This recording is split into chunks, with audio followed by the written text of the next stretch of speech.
Welcome to Cybersecurity Essentials. I'm working from home, now what?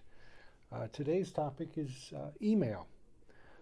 So our goals are to try to understand how email works, to identify the goals of the attackers, to determine why and how the attackers use email, and to identify the traits of fraudulent email.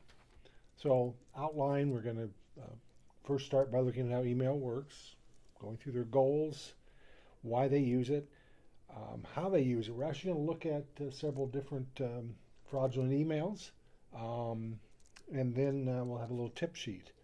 A few facts before we get started. The average worker gets about 120 work emails a day, and this is pre-COVID-19. My guess is that many of us are getting 2 or 3 times that amount. There are about 3 billion email messages per day worldwide. And it's estimated about 55% of those are spam. The average individual get about 16 malicious emails a month. And overall, about 30% of the malicious emails are opened. So let's just do a little bit of email 101. Just kind of a quick introduction of how email works. In this example, we have Alice sitting in her office, sitting in her home office, using Outlook. She's connected to her office email server through Outlook, and she wants to create an email message to Bob. So she sits there and creates her email and presses send. And the email message then enters the email system and moves from email server to email server.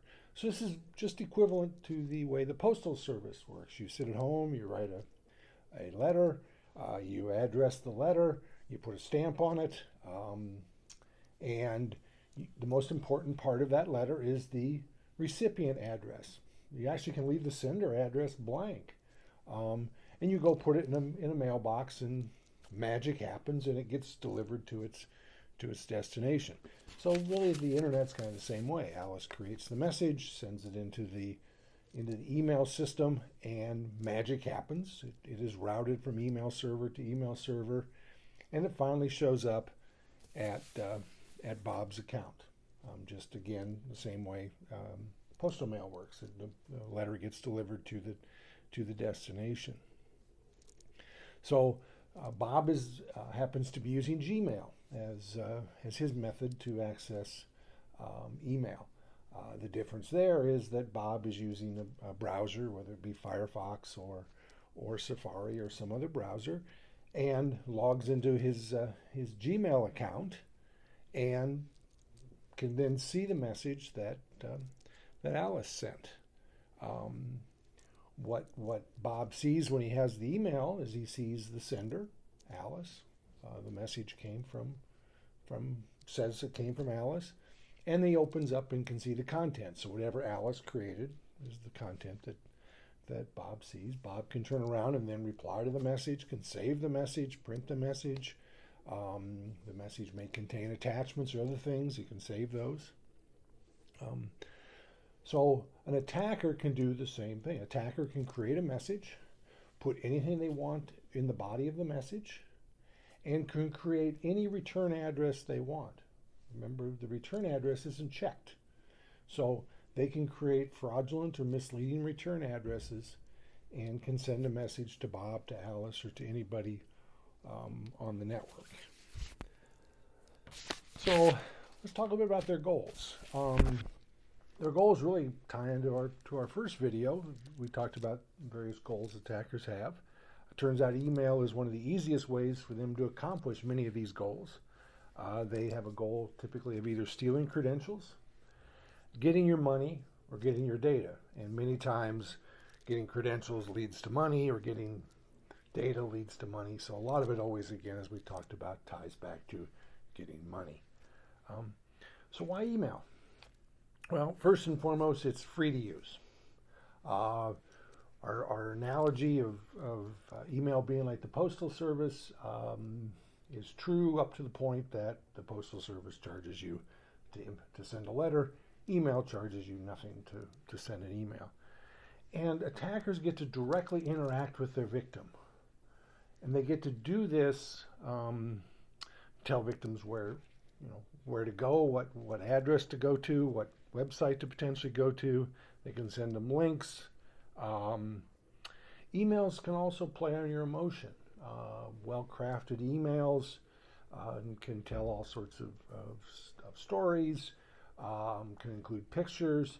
So really they're trying to play on various types of emotions. And email in its very nature seems non-threatening.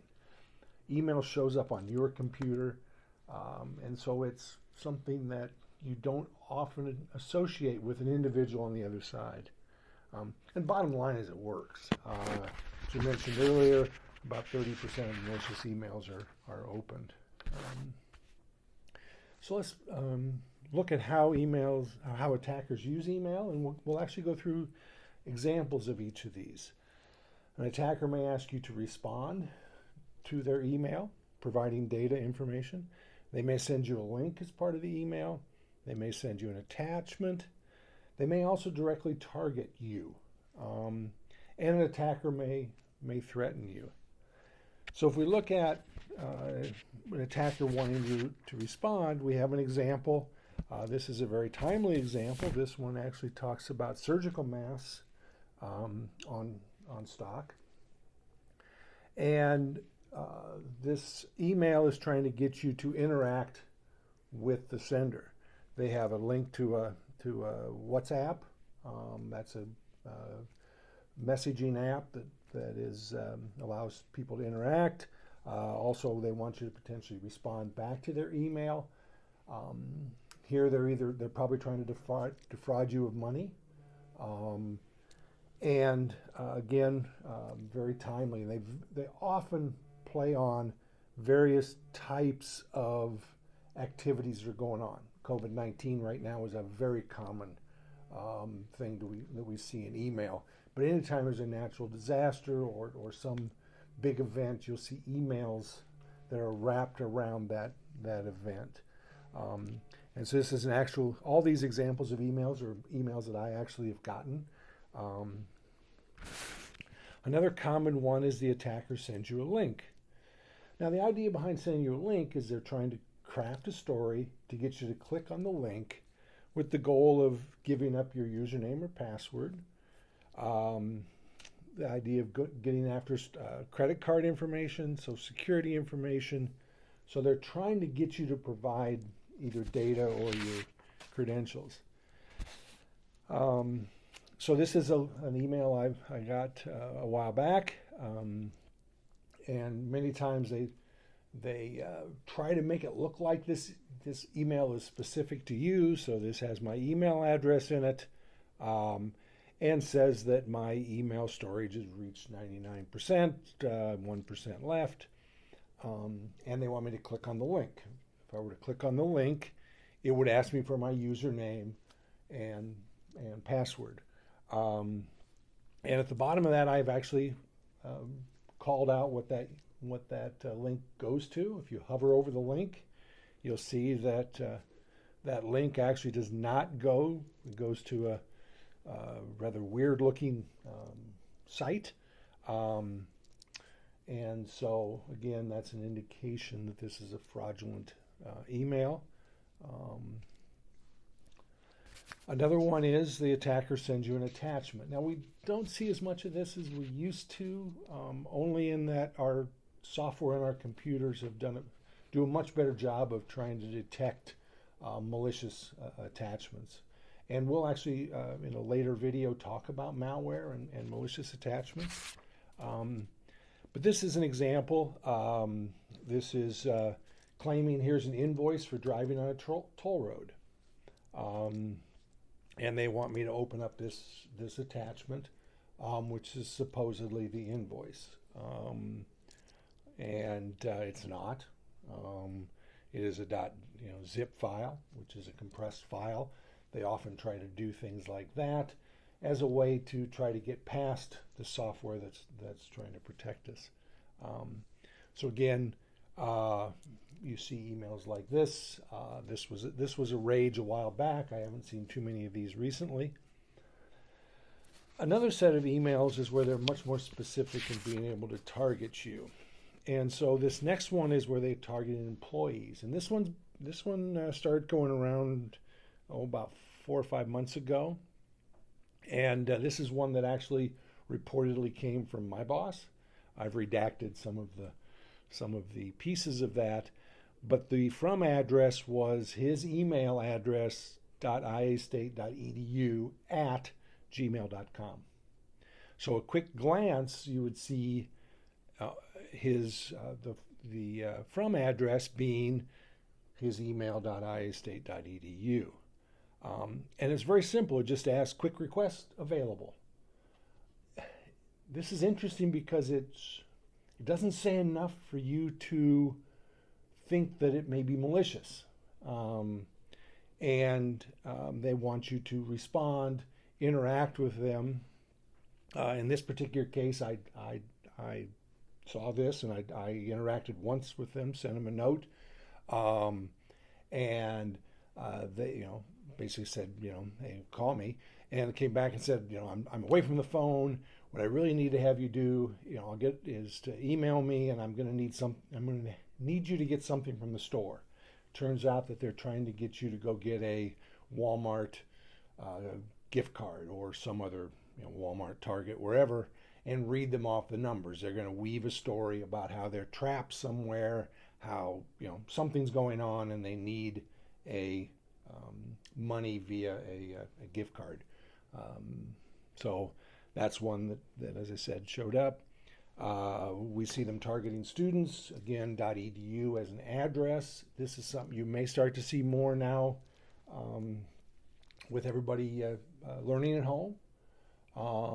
You may start to see more of these types of fraudulent emails claiming to be something from the content management system that your children use. The next one is a very interesting one.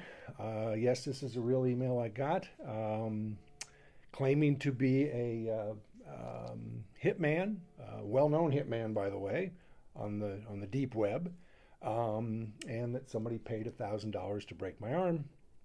And of course, he could prove it's me because he has my email address and it matches my picture in LinkedIn. So emails are public. LinkedIn profiles can be looked at. So yeah, of course he could, right? But good news is if I paid $2,000, he would not only cancel the hit, but tell me who took it out. And he wants it in Bitcoin. That's another telltale sign. We see a lot of these threats now coming out demanding money in Bitcoin. And I'm kind of right now making light of this a little bit, but these threats do happen, and these are the type of things that you'll want to contact police, attorney general, etc., because they're very interested in trying to know about these and track these down. So what we've looked at is several different examples of the kind of things that we see in email. Now, email systems are getting much better at detecting these and putting them in a spam folder, or in many cases, actually deleting them. And so you may not even see very many of these types of emails. But again, you want to be suspicious of any of those particular types of emails. So a few tips to keep in mind as we close this out. Legitimate companies will never ask for personal information over email, ask for your credentials over email, tell you to reset your credentials. They'll never ask for money, gift cards, bitcoins, etc. Especially, gift cards and bitcoins are a very good indication that something bad's going on. If anybody wants money via those two mechanisms, that is a big red flag.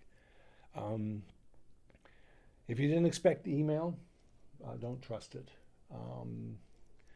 And take emails that are asking for something with a grain of salt. And another thing is, be careful with the reply all. That's just sort of a general tip working from home. Is the reply all tends to tends to just be something that people use, and it creates this big mess. And you all probably seen those. What I love is the reply all, and somebody doing a reply all that says don't reply all. And so we again see this that's sort of good email etiquette.